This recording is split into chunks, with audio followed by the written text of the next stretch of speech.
খুব কম মানুষই জানে থমাস এডিসন সবসময় তার নিজের সঙ্গে একটা ছোট্ট স্টিলের বল রাখতেন। কিন্তু প্রশ্ন হলো এমনটা কেন? ফার্স্টে এই ছবিটা ভালোভাবে দেখুন। থমাস এডিসন একটা গাছের নিচে হালকা ঘুমে তলিয়ে আছেন, আর তার পাশে কে বসে আছে জানেন? তখনকার মার্কিন প্রেসিডেন্ট ওয়ারেন হার্ডিং। তারপর এই সেকেন্ড ছবিটা দেখুন, এডিসন তার নিজের ল্যাবেই ঘুমিয়ে পড়েছেন। এবার অনেকেই আপনারা ভাবতে পারেন হয়তো এডিসন খুব ঘুমপ্রিয় ছিলেন, কিন্তু সত্যিটা একদম উল্টো।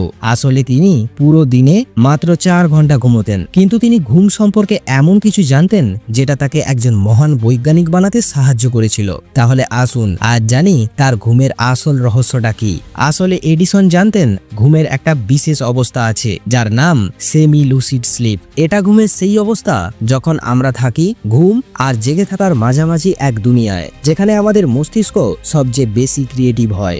এডিসন সেই টেকনিককেই কাজে লাগিয়েছিলেন। তাই এডিসন দিনে অনেক ছোট ছোট ন্যাপ নিতেন, আর ঘুমানোর আগে তিনি নিজের সামনে রাখতেন একটা খাতা আর কলম, আর হাতে নিতেন সেই ছোট্ট স্টিলের বলটা। যেই মুহূর্তেই তিনি ঘুমিয়ে পড়তেন বলটা হাত থেকে মাটিতে পড়ে শব্দ করে উঠত, আর সেই শব্দেই এডিসন জেগে উঠতেন। এই ঘুম আর জেগে থাকার যে মাঝের অবস্থা সেটাকে সায়েন্টিফিকলি বলে নন র্যাপিড আই মুভমেন্ট। আর এই সময়ে তার মাথায় যেসব আইডিয়া আসতো তিনি সঙ্গে সঙ্গে লিখে ফেলতেন নিজের খাতায়। এইভাবেই জন্ম নিত অসংখ্য অসাধারণ আবিষ্কারের। এটাই ছিল তার ক্রিয়েটিভিটির গোপন রহস্য।